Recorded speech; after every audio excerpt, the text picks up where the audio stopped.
আরে ভাই যায়েন না, আজকে শুধু উত্তরবঙ্গ নিয়ে সোজা সত্যি কথা বলি।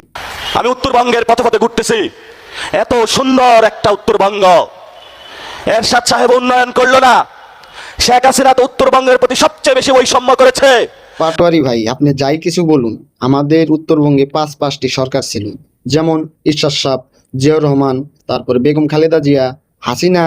হাসিনার বাপের বাড়ি গোপালগঞ্জ, কিন্তু জামাই বাড়ি, তার স্বামীর বাড়ি আমাদের উত্তরবঙ্গে।